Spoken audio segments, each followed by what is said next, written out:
Good morning, everyone, and welcome to Let's Talk About Health, a community conversation. Today we'll be discussing the COVID-19 vaccine. I'm Donna Jacobs, Senior Vice President at the University of Maryland Medical System, also known as UMS, and I will moderate this conversation. Understandably, there's tremendous interest and an overwhelming registration for this discussion. I couldn't be more delighted with that. I firmly believe that the COVID-19 vaccines are critical to pulling this state and this country out of the COVID-19 pandemic. Knowledge is power. UMS is committed to providing as much information as we can to the communities we serve about these vaccines so people can make an informed decision about whether to get the vaccine. Equally important to providing information is dispelling myths and misinformation that is circulating. Our experience from our consistent efforts in this area is people have loads of questions. So I'd like to dive right in order that we can have a robust dialogue in the time that we have together. Joining us today are two very prominent UMS physicians who've been working tirelessly to combat the COVID-19 virus. Dr. Michelle Gordine is our Interim Chief Medical Officer and Senior Vice President of Population Health and Primary Care for the 13 UMS hospitals. She's a member of UMS Unified Command Structure that's responsible for coordinating and executing the medical system's COVID-19 response. She's also a clinical assistant professor in the Departments of Pediatrics and Preventive Medicine at the University of Maryland Medical School. She's a senior associate in the Department of Health Policy and Management at the Johns Hopkins Bloomberg School of Public Health. Dr. Gordine's medical career and public health leadership span more than 20 years, including service as the health officer for Baltimore County and deputy secretary at the University of Maryland, at Maryland Department of Health. Used to saying University of. Dr. Gregory Schrank is an assistant professor of medicine in the Division of Infectious Disease at the University of Maryland School of Medicine. He's a graduate of Temple University's School of Medicine, and he completed additional fellowship training in infection control and hospital epidemiology. He also holds a master's degree in public health from the Harvard School of Public Health. Dr. Schrank is part of the medical team at Shock Trauma Medical Center and serves as the Associate Hospital Epidemiologist for the University of Maryland Medical Center. He's also served as the Incident Commander for the Medical Center's COVID-19 response team through the end of the summer of 2020, and he's now a key part of the team that's planning the COVID-19 vaccination efforts for the patients within our hospital system. Before we begin, let me just say a couple of stage-setting items and items by way of background. I need you to know that this conversation is not intended to address individual health concerns or those particular health diseases for any given individual and whether the vaccine is right for any particular person. Rather, we strongly recommend that if you have specific disease concerns, that you consult your primary care physician. But do please feel free to ask other questions in the Q&A box, and I will be monitoring those. Our presenters will try to address as many questions as we can in the time that we have available. If we run out of time, we will reserve those questions that we do not get to, and we will post those questions and answers on our website in a few days, and I'll give you information about that at the very end as well. And finally, these slides that are shown by our experts will be available to you after this discussion, again, on the website. And with that, Dr. Gordine, can you get us started, please? Thank you very much, Donna, and good morning, everyone. What I want to point out, first of all, is the importance of taking charge of your health. And you will see sprinkled throughout this presentation a reference to Ask Me 3.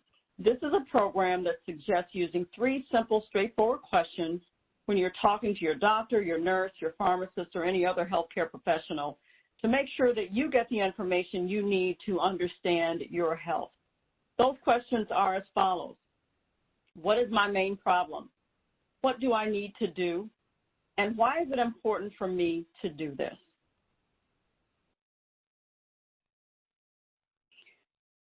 We're talking about vaccines, which, as Donna stated, are really our greatest hope for getting us on the other side of this COVID-19 pandemic. What this slide represents is our experience in this country with the COVID-19 pandemic since January. What you can see is a dramatic increase in the number of COVID-19 cases in the United States.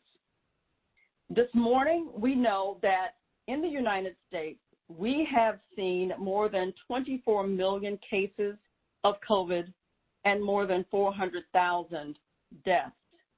In the state of Maryland, we've seen since the pandemic started more than 330,000 cases and more than 6,600 deaths. So this pandemic has been quite consequential to the lives and well-being of every single individual in this country. This pandemic not only has affected us in terms of the health and well-being of ourselves and our loved ones, but as you can see on the right-hand side of this chart, there have been substantial economic fallout as a result of this pandemic.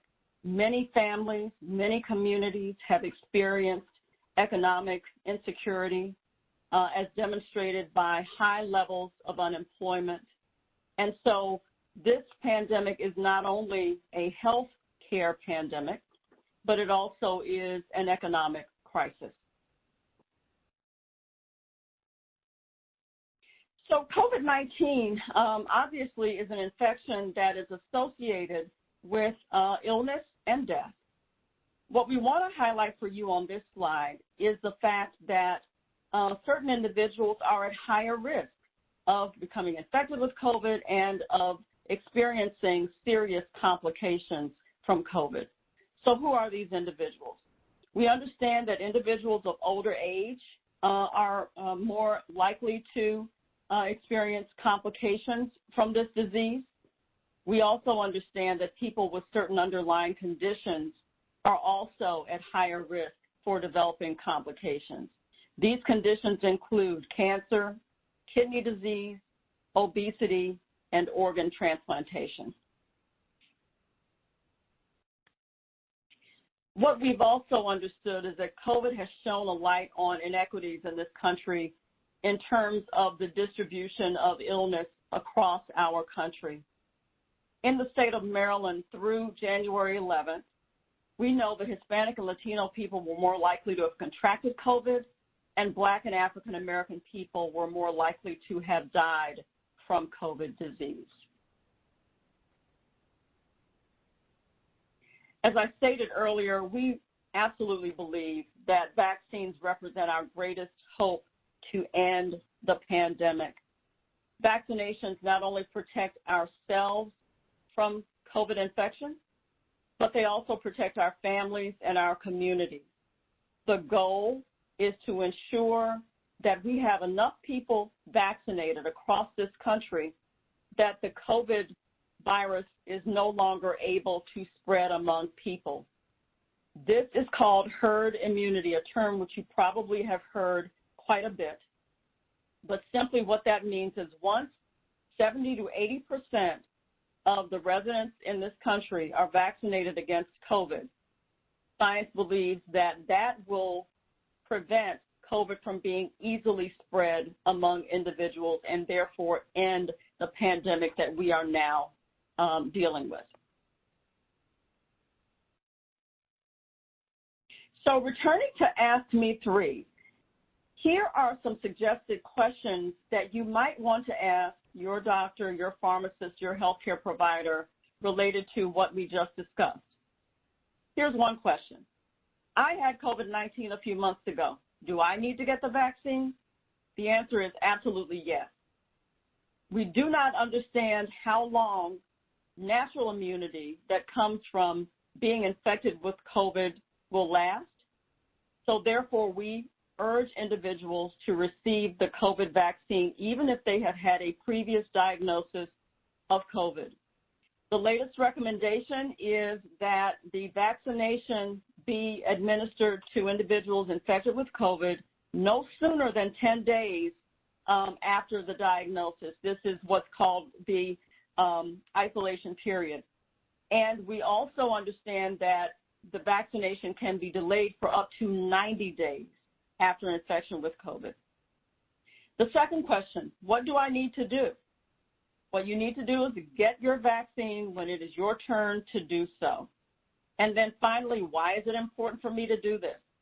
Again, the COVID vaccines are a very important tool in helping us to end the pandemic and to protect yourself, your family, and your community from COVID infection.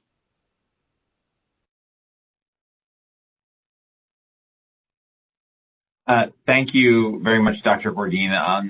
Good morning, everyone. I'll start off my segment now by speaking a little bit about vaccines, what they are, how they work, and how they're developed, and lead into a little bit more information about the two coronavirus or COVID-19 vaccines that are currently available and being administered in Maryland today.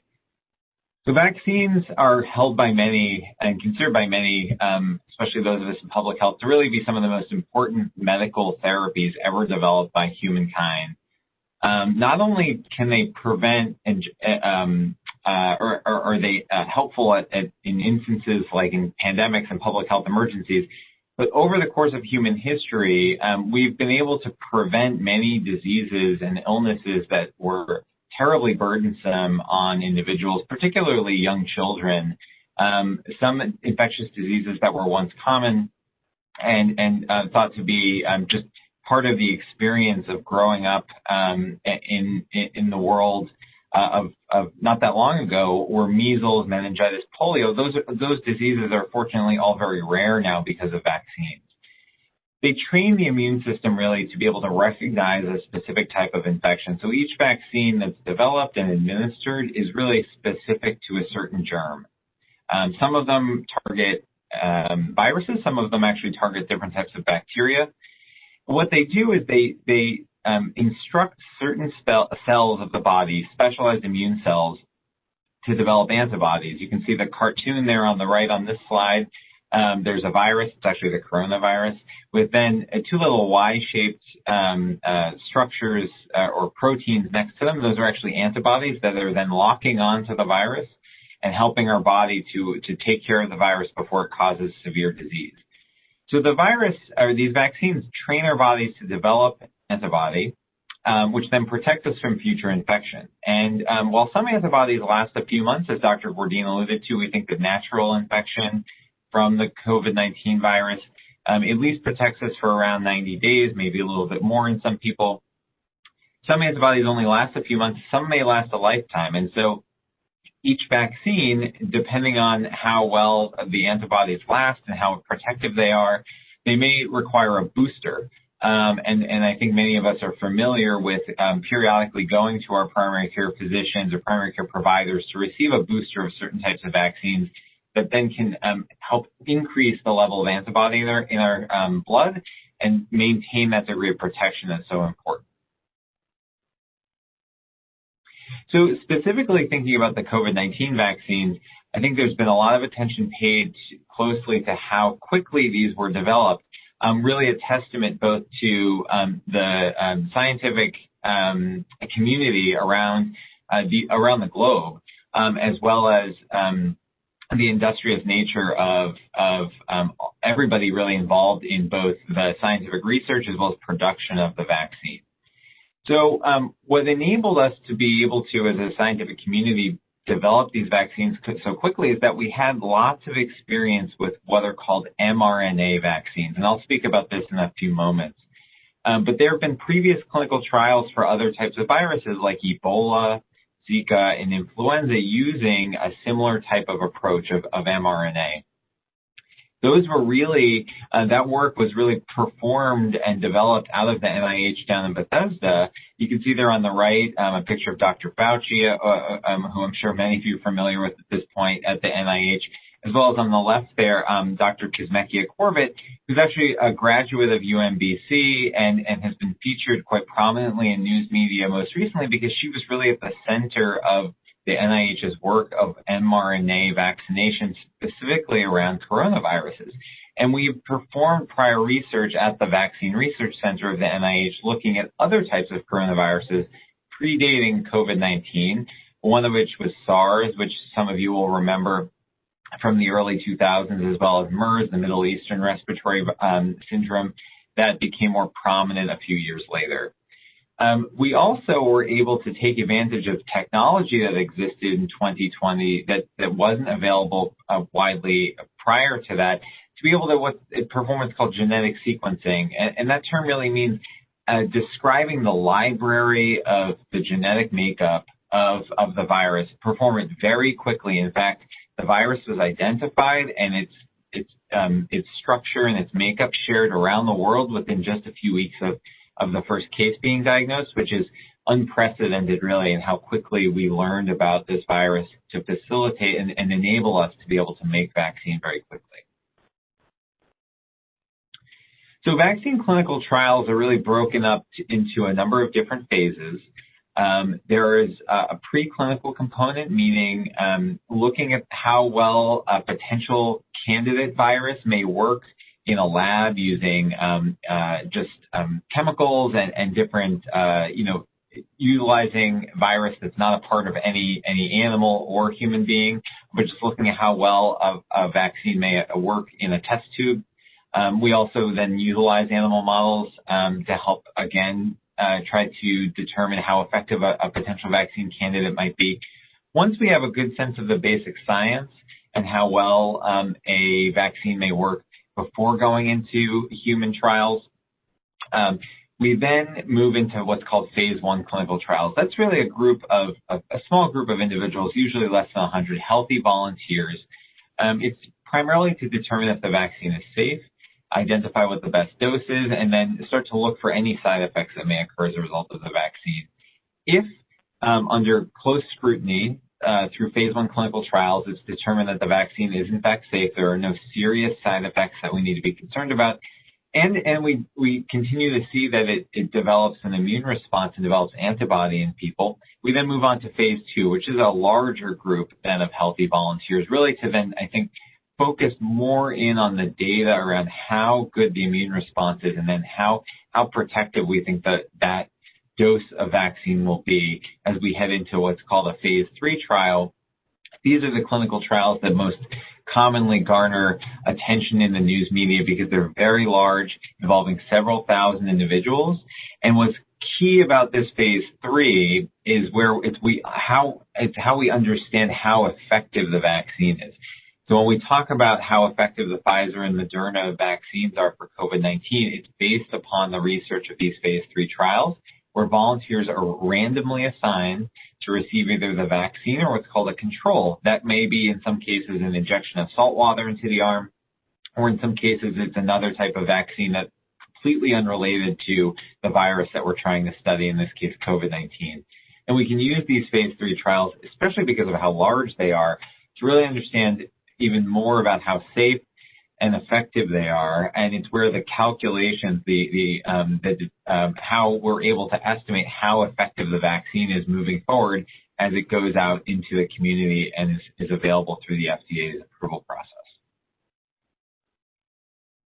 So specifically thinking about what was called Operation Warp Speed and the COVID-19 vaccine, you can see there that those phases typically take years to progress through.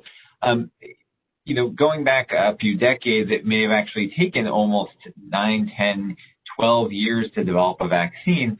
That has become reduced in more recent time, but certainly nowhere near the speed that we observed this year, where a vaccine was first authorized by the FDA just 12 months following the first case of COVID-19 that was diagnosed. What enabled that to occur is not only the incredible amount of scientific research that was done very quickly in that preclinical step, but also overlapping of different phases, careful coordination around the world of different clinical trial sites to ensure that we were able to actually perform phase 2 trials with healthy volunteers and use that data simultaneously to help out the planning and coordination of phase 3 trials and learn from both of those studies simultaneously. What also was done is, I'm sorry, if we could just go back to that prior slide for a moment, thank you. What also was done was investment in both distribution and manufacturing was put in place well before the FDA approval. Hopeful once the initial very, very early studies were done that a good candidate for a vaccine was identified, we would start manufacturing that vaccine in very large quantities even before the FDA had an opportunity to review, so that once it was reviewed, we could start distributing immediately rather than waiting months for more manufacturing after the FDA. It's really important to note that there were no changes in safety protocols, any kind of oversight or standards of evaluating the vaccine. It was really all about careful coordination and manufacturing in advance. So what is an emergency use authorization? That's a term that I think is being used quite frequently these days around the vaccine. So during a public health emergency, the FDA has an opportunity to review and authorize certain therapies in a much more expedited or faster process than is typical. It's really for specific circumstances when there's no alternative or approved therapy. Certainly we did not have any effective vaccine for coronavirus and COVID-19 prior to the pandemic. This process was used in other different for other different purposes prior to the vaccines being developed. Testing is probably the one we're most familiar with, in which across the country, really across the world, in various countries, similar governing bodies like the FDA use these expedited authorization and approval processes to make sure that testing was widely available. In the absence of having any experience with COVID-19 testing prior to the pandemic. And so rather than waiting longer for additional studies, the FDA uses the data that's available now, right after the completion of those phase 3 trials, to make a decision weighing the risks and benefits for the public of whether or not to allow the vaccines to move forward and be distributed to people. A key component of this is that there's an impartial committee of scientists. Actually, there was a University of Maryland School of Medicine faculty member sitting on that committee for the Pfizer vaccine that reviewed all available data and helped to make a recommendation to the FDA around authorization before the FDA moved forward. There were specific standards of criteria that the FDA had set in advance for the pharmaceutical companies, a minimum standard of effectiveness, at least 2 months of safety data needed before they would even consider a vaccine to move forward. And vaccine safety monitoring is really continuing well beyond authorization. There's a national reporting system for adverse events where anybody, whether it be a provider or a patient that's received the vaccine, can report side effects or any problems that develop. And participants that have been involved in these clinical trials will continue to be followed for years, well beyond the conclusion of the clinical trial. Sorry about that. The conclusion of the clinical trial will be followed well beyond the time frame at which they conclude. We will understand much more about the safety data for these vaccines, even more so than we do now, over the coming months and into years.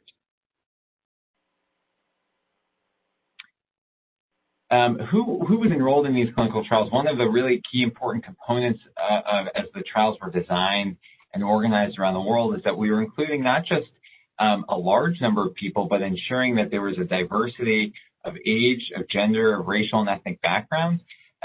Really, I think underlying the importance of what Dr. Bordin alluded to earlier, in that we know that the pandemic has had clearly a disproportionate impact upon certain communities, particularly those of color.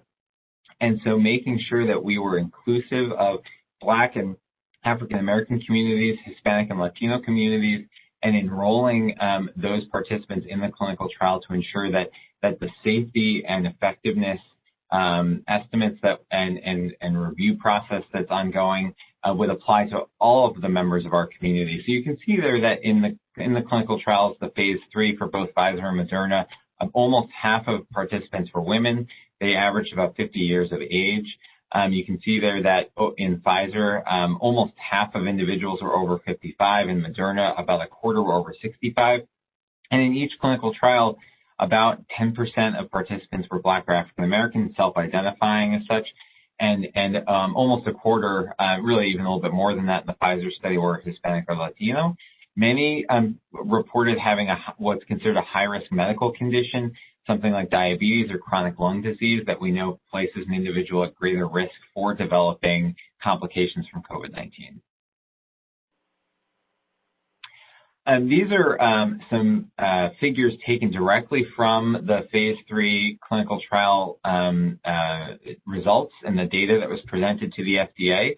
I'll walk you through them very, very briefly, but these are really what I think are the most important takeaway pieces of information from each one of the clinical trials. You can see there that the Pfizer study is on the left, Moderna is on the right. And it's from this data that we're able to estimate the efficacy rates or the effectiveness rates of 95% and 94% respectively. What the study researchers did is they followed individuals for 3 months beyond, on average 3 months beyond receipt of the vaccine, and looked to see of those who received the vaccine, did they go on to develop symptomatic COVID disease, and of those that did not receive the vaccine, who went on to develop symptomatic COVID disease. So the colors are flip-flop between the two slides, but you can see there that in red on the left for the Pfizer study, those are individuals who received a control, so not the COVID-19 vaccine.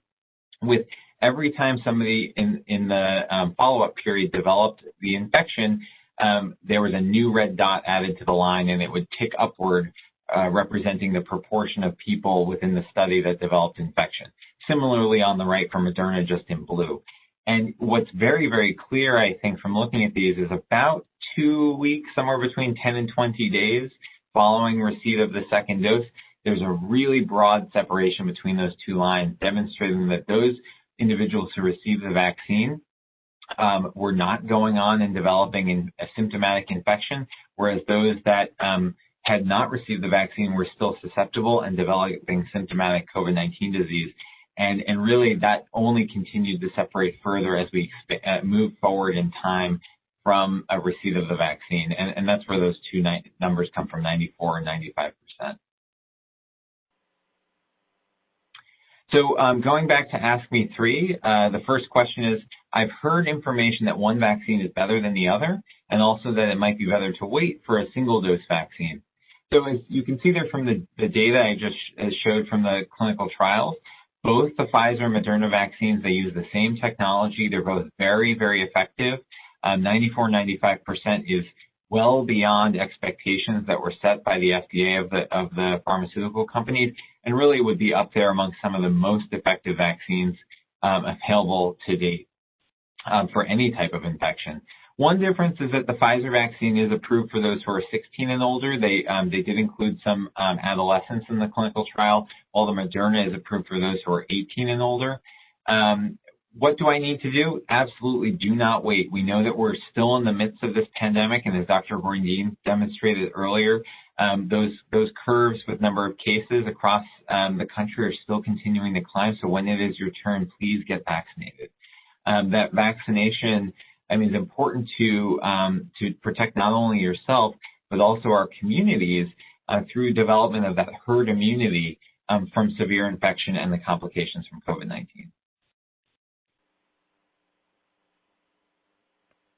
Thank you, Dr. Schrank. Now let's talk a bit about side effects, because people have questions about whether or not the vaccine has any side effects. What I'm going to do is divide this into sort of two categories, common side effects, which are listed here, and also serious side effects, which I'll speak to as well. You can see listed in this chart on the left-hand side that there are several types of side effects that are relatively common, and you might as well anticipate that they are going to occur. That includes local site pain at the site of injection, meaning you might have a bit of soreness in your upper arm for about a day or two after getting the vaccine. You may have a fever. You may feel a bit fatigued. You might have a bit of a headache. you might have some muscle aches and pains. I received my first dose of vaccine and am slated to receive my second dose in a couple of weeks. What I can tell you is that after my first dose, I had a bit of soreness in my upper arm, which lasted pretty much 24 hours and then was gone.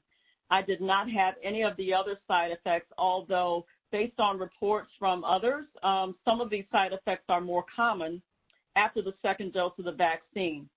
The good news is that most of these side effects last for about a day. And the better news is that these side effects are a result of a sign that your immune system is responding to the vaccine as it's supposed to respond. So I choose to look at these side effects as evidence that the vaccine is actually working. People are also concerned about serious effects. If we could go back to the previous slide, I just want to speak to that even though it's not on a slide. Serious side effects, including severe allergic reactions. And I want to share with you the results of a study that was done in December by the CDC, which basically revealed the following. They looked at the number of vaccines that were administered during the month of December, and they found the following. There were close to 2 million doses of vaccines that were administered in the month of December, and there were only 21 severe reactions reported. And so severe adverse reactions from the COVID vaccine are extremely rare. The good news is that when you receive your vaccine, you will be asked to wait for 15 minutes, 30 minutes if you actually have a history of what we call anaphylactic reaction, in order to observe and ensure that you do not have any severe adverse effects. If you do, medical personnel are available on site. We know how to treat that. And so one thing that I often say is I would much rather take my chances in getting the COVID vaccine than in getting the COVID infection. I also want to talk a bit about the prevention of disease versus infection. We know that the vaccine will keep you, obviously, from getting infected with COVID. That is the intent of the vaccine, to ensure that your body knows how to develop antibodies to fight any COVID infection that you might get.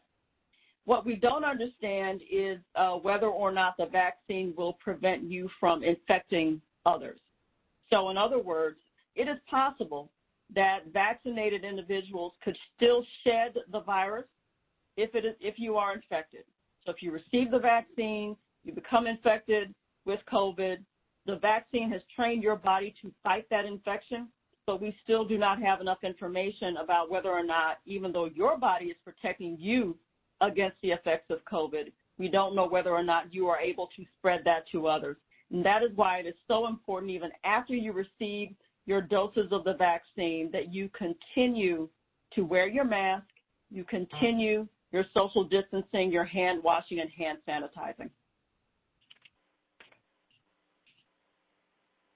So again, going back to the Ask Me 3, the first question would be, if the vaccines are effective against COVID, do we have to continue wearing masks? Again, the answer is absolutely yes, because the vaccines protect you who have been vaccinated against the infection, but they don't protect you from or prevent you from transmitting the virus to others. What do I need to do? I need to continue social distancing and wearing masks until a majority of the population is vaccinated. And why is it important for me to do this? It's important because it is still possible to carry the virus in your nasal passage and therefore transmit the virus to others, your friends, your loved ones, your family members, your church members, even if you have been vaccinated. So now I'll turn it back over to Dr. Schrank. Thank you, Dr. Bourdin. I did want to touch on one specific question that has come up quite frequently as I speak with my colleagues and friends and family members, and that's around pregnancy and breastfeeding. We do know that specific for women who are pregnant, that the CDC in its understanding of complications and those sort of increased risk has included pregnancy amongst those conditions, just like diabetes and chronic lung disease, chronic heart disease, that place a woman at an increased risk of severe COVID-19 infection as well as death. Neither vaccine, when it was going through its phase 3 clinical trials, specifically looked to include large numbers of pregnant women. And this is very, very common for both vaccines as well as other medical therapies as they're going through the clinical trials processes. It's quite often that women who are pregnant or found to be pregnant during clinical trials are not included in large numbers.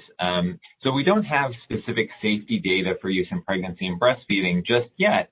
However, we certainly know that as healthcare workers, first responders, and others in the early phases of vaccine administration have received the vaccine, many of those individuals are women who were pregnant. And so we will understand much more as we follow these healthcare workers over the next few months in understanding specifically in much larger numbers how safe the vaccine is in pregnancy.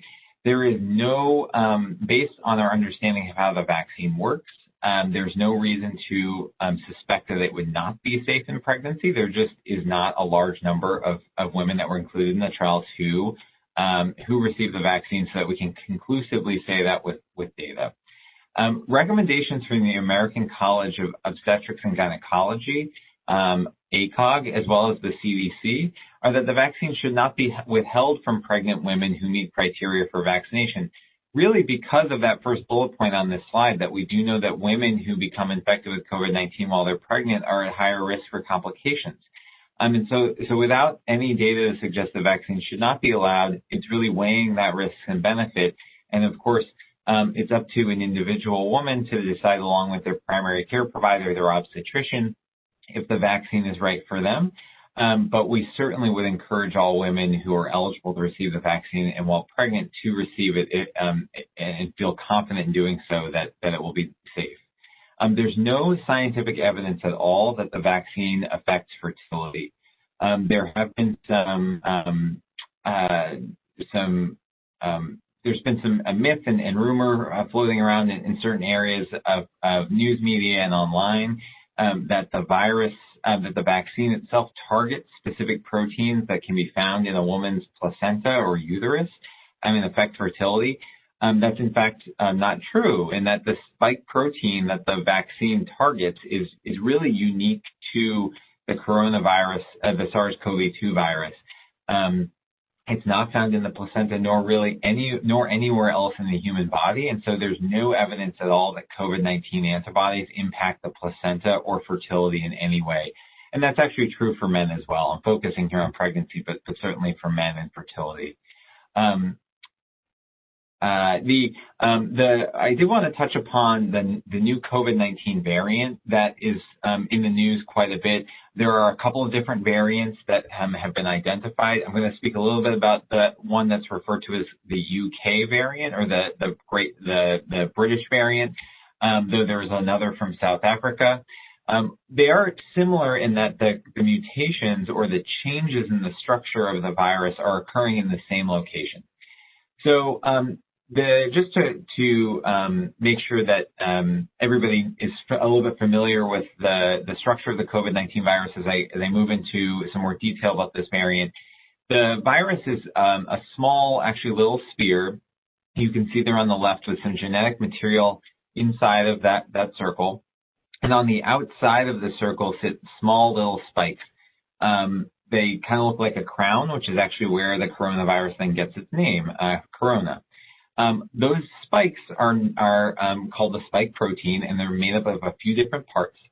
What they do for the virus itself is they help the virus to latch onto human cells when they cause infection. So on the right-hand side there, you can see that those, now they're in red color, those spikes can kind of sit right into different proteins that are on top of our own cells to enable the virus to latch onto the cell and then move inside the cell and start causing infection. So the mutations that have been identified in the variants are occurring on the spike protein, those red and green spikes on the two different pictures. And one of those mutations has enabled the virus to latch on to that purple receptor on the cell a bit more tightly. And I'll speak about that on the next slide.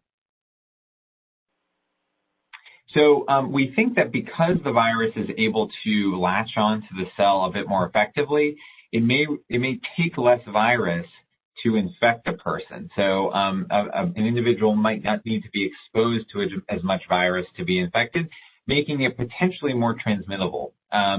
So what was observed in Great Britain is that this new strain was first identified at the same time in which there were really, really dramatic increases in the number of cases diagnosed, especially around parts of East England and around London, where there's a really heavy population density. It's not completely clear how much the mutation may have led to those dramatic increases, if it was really simply because the weather was getting colder around that time and people were moving indoors and congregating a bit more like we've seen, unfortunately, in the United States and other places around the world, or if it's also being the mutations itself and this new strain are contributing. What's, I think, the good news thus far is that it does not appear that this mutation or these new strains impact disease severity. We don't have a huge amount of information thus far, but because this is still an active area of research.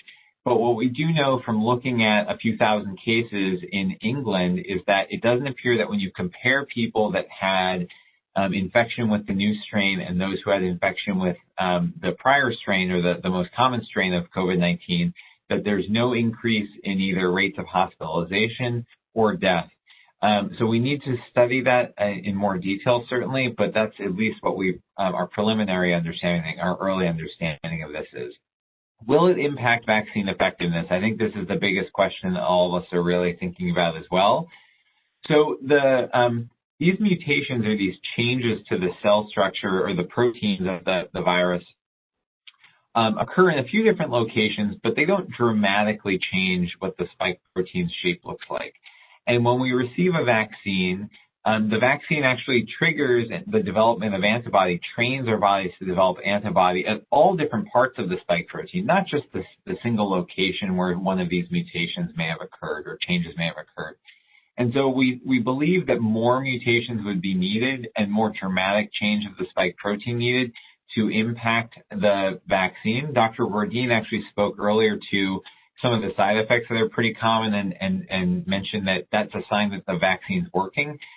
We do know that the vaccine works really well. It protects about 95% of us when we receive it, and in part that's because it helps our bodies make antibody to all different parts of the spike protein and in really high levels. So hopefully that would be able to overcome any changes and new strains that emerge. But we do need more research into this area, certainly over the coming weeks to months, both based in the laboratory as well as in people that have been vaccinated and whether or not there is increased risk of infection with the new strain. So hopefully our hope is right now that this shouldn't impact vaccine effectiveness. So I did want to just mention that because the supply of the vaccine, especially in these early days, remains limited, and as companies continue to manufacture more and more doses and we work to distribute those out into the community, the state of Maryland has developed a framework. You can see here this pyramid for how to distribute the vaccine in a way that's both ethical and taking into consideration an individual's risk of exposure to coronavirus as well as complications from coronavirus. And so we know that, of course, healthcare workers being at the front line and caring for patients infected with COVID-19, as well as first responders were considered in phase 1A. However, residents and staff working in nursing homes are equally at risk of exposure. And in fact, many of the deaths, unfortunately, across the state of Maryland have occurred in residents of nursing homes and long-term care facilities. So that's where the early prioritization was. But because we know that that a complication from COVID-19 is very closely linked to age, the phase 1B that the governor moved us into earlier this week is focused on adults over 75. Again, looking at those who live in assisted living facilities who tend to be older, but also are congregated into spaces where COVID-19 could spread more quickly.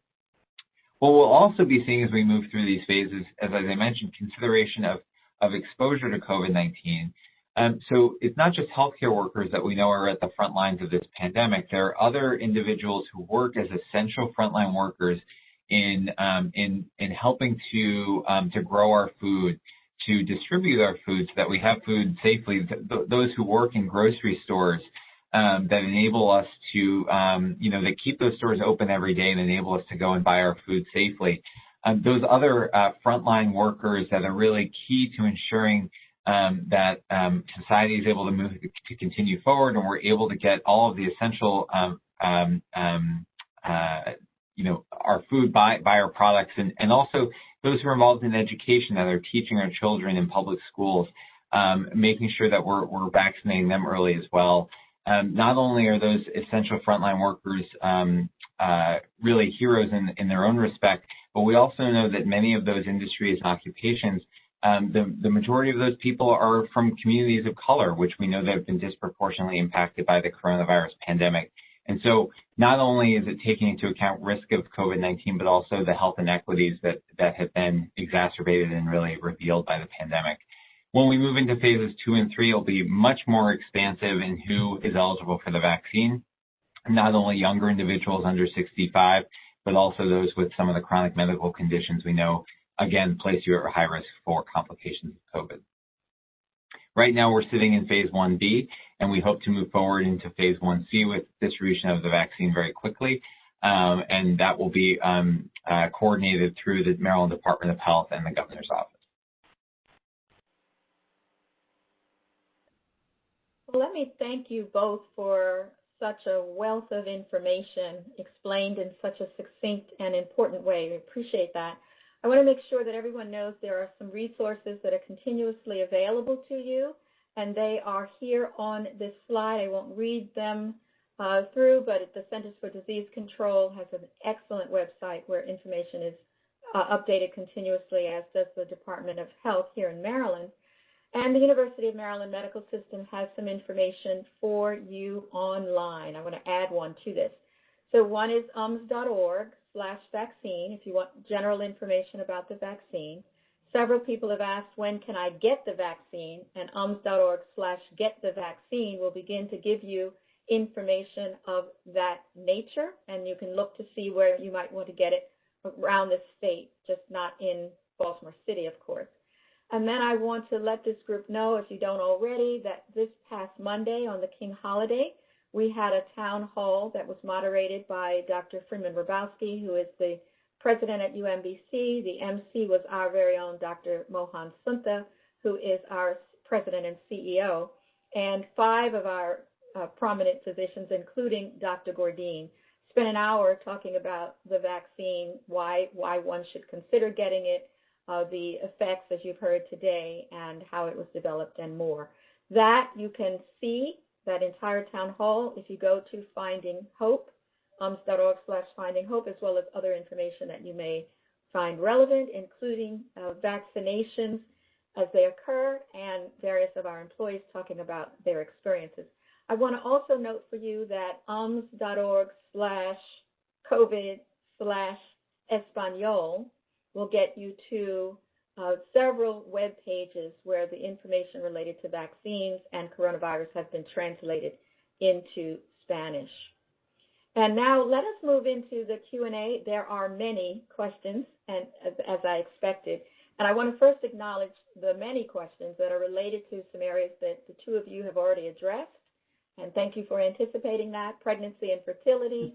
What do I do after I get the vaccine? Can I see my family and friends without masks? You've dealt with that, as well as will the vaccine be protective against the variant strands that we're already hearing? So we won't go back to those, but I do want to get to some others in the time that we have. So let's try to do a quick round if we can. After someone has had COVID, will you still continue to test positive for several months, which might preclude you being able to return to work? Yeah, I can answer that question, and I think it's an excellent one. So we do know that the COVID-19 tests, what they're looking for really is small amounts of genetic material of the virus, which in somebody who has symptoms of COVID-19 would then be make the diagnosis of infection. What's really then important at that point in time is to isolate yourself, to stay at home, not return to work until you have recovered from the virus and the infection. So for most people, that's 10 days from the onset of symptoms, and making sure that at least you're feeling better and are without fever at the end of that 10 days before returning to work. Even once you've overcome the infection and are feeling better, some people may still continue to have a positive test if you were to undergo a nasal swab and have it sent off to a lab. And that's because remnants or small amounts of the virus can still continue to live in the nose, even up to weeks after the infection is resolved, though that virus is no longer able to be transmitted. And we have actually a number of good studies from across the world looking at the risk of transmission after that period of time when somebody's recovered. So once somebody has recovered from COVID-19 and they come out of isolation following CDC guidance, unless they develop any new symptoms, we actually recommend against testing them again for that 90-day period after recovery until we believe that they're at risk for infection again, potentially at risk for infection again, I should say. Very good. Dr. Green, I'm going to combine two questions and throw them to you, please. Given what was said earlier, is susceptibility to COVID-19 a function of race? That was one question. And a related question I'm putting together is, why is the rate lower for vaccinations for African American and the Latina population? Sure. Thank you, Donna, for those questions. I will address them this way. What COVID-19 has shown a light on is the sort of unresolved racial history of this country. What we see is that for the second part of the question, relative to lower numbers of people of color getting the vaccine thus far, which, by the way, we certainly encourage individuals to consider doing so. A lot of that mistrust is understood historically. In other words, the hesitancy that people have around getting the vaccine is rooted in the past history of this country, of things like performing research on people of color without their consent. Tuskegee is often held up as an example of that, where individuals were part of a research study for 40 years, where in fact they were infected with syphilis and treatment was withheld. What I can assure people is that we have learned a great deal in the healthcare profession since that atrocity occurred. We now have protections in place that assure informed consent, which means that your doctor must provide to you information that is important in order for you to be able to make a decision about your own health. This is really a great application of the Ask Me 3 that we've been emphasizing throughout this presentation. You have a right to have every single one of your questions answered and to make sure you have a comfort level prior to receiving the vaccine.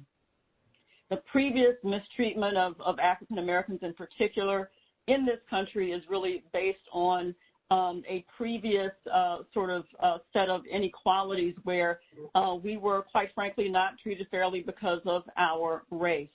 What we have now are not only protections in place, but also an increase in the number of providers of color who understand that history and also who have been able to influence the way that we practice medicine today so that it is fair and so that it is equitable.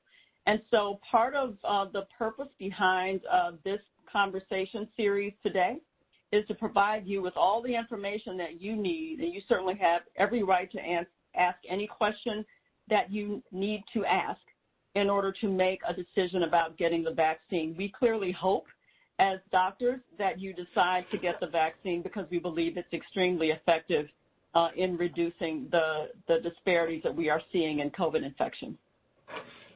Thank you. The next question, I think, is going to require a little bit of clarification. So the question is, what's the medical opinion about other treatments? For example, remdesivir, and I'm sure monoclonal antibodies is something else. Can you help us understand the difference between the vaccine and its intent and treatment? Greg? Sure.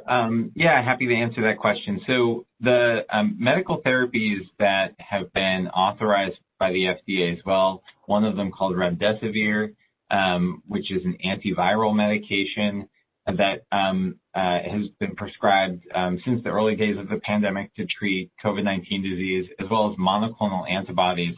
That's another type of therapy more recently authorized by the FDA. Both of those are intended to treat and help people with active coronavirus infection, as opposed to a vaccine that is really intended to prevent disease and complications from COVID-19.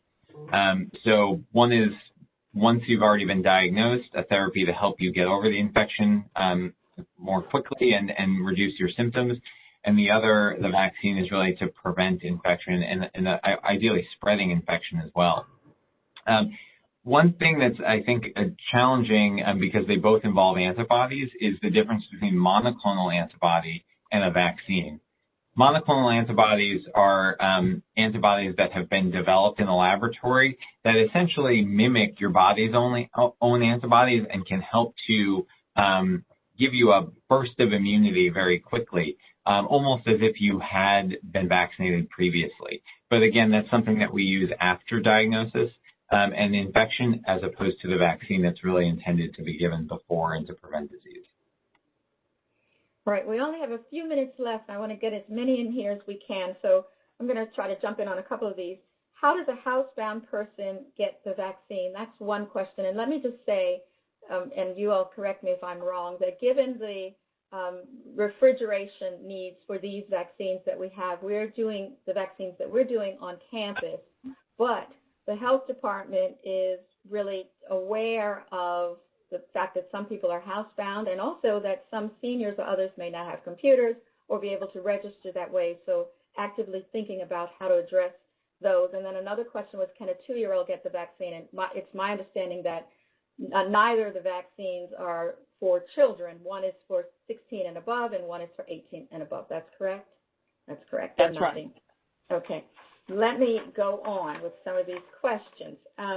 Here's a question I have not seen in all of our work in this regard, and it's, is medical attention focused only on the vaccine, or are we also studying the causes of the germ?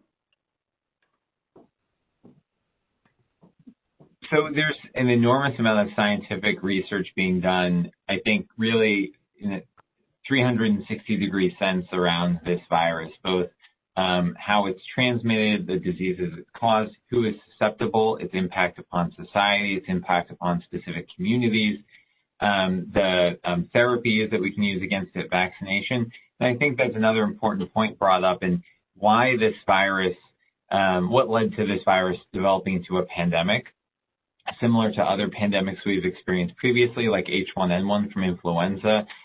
There are viruses that are continuously emerging in the community and in the world, often from animals where they originate and then spill over into humans. So that's one of the theories, that likely this virus originated in China and may have what's called spillover from an animal, potentially a bat, but it's still unknown in an active area of investigation and research. Here's another question. I hear many stories that healthcare workers are reluctant to get the vaccine. Why is this? And this is making some of us in the public a little bit nervous. So I'll take that question. I think that, you know, the issue of vaccine hesitancy is an issue that is experienced by individuals regardless of the profession within which they serve. I think healthcare workers are certainly no exception, and some of the reasons that I talked about previously relative to vaccine hesitancy could potentially apply to healthcare workers as well. This is why we are focused at UMS on providing information not only to the community about the vaccine, but also inviting our healthcare workers to receive information to answer questions that they may have themselves. Again, as Donna stated at the beginning of this session, we believe that knowledge is power, and so our intent is to provide that knowledge to any individual, whether they be a healthcare worker or not, in order to empower them to be able to make a choice as to whether or not to receive the vaccine. And of course, again, we hope that they decide to do so. All right, this will be our last question. We're at the hour. How long after the first shot must you get your second shot? Someone is saying, I can't get it at 28 days. Is 6 or 8 weeks too long? So the best data that we have, of course, for these vaccines comes from those phase 3 trials, which followed pretty carefully organized schedules for the interval of time, the amount of time between the two doses. So for Pfizer, 21 days, and for Moderna, 28 days. Going earlier than that, before 21 or before 28, that actually we want to avoid as much as possible because it potentially could limit how well your body responds and develops antibodies to that second booster dose. Going beyond 21 or 28 days, we don't think that would have an impact upon how effective the vaccine is. So during that period of time, your antibody levels from just that first dose are potentially not high enough to protect you from COVID-19 disease. And so, which is why we'd encourage everybody to try to get their second doses as close to that 21 or 28 day time frame as possible to make sure that you're protected as early as possible. All right. Thank you both for all of that. Just a few pieces of information for our public, and I want to thank everyone for joining us today. Within about 48 hours, you'll be able to get a replay of today's conversation with Dr. Schrenk and Dr. Gordine. If you go to UMS.org/Let's Talk, and you can there see all of the others in our series that we began back in June. Next month, we'll be talking about heart disease, and we'll again be on the third Wednesday in the month as per usual, and we'll be back at our normal noon time. Thanks again, everyone, for joining us, and have a very pleasant day. Ladies and gentlemen, that does conclude today's webinar. You may now disconnect your lines.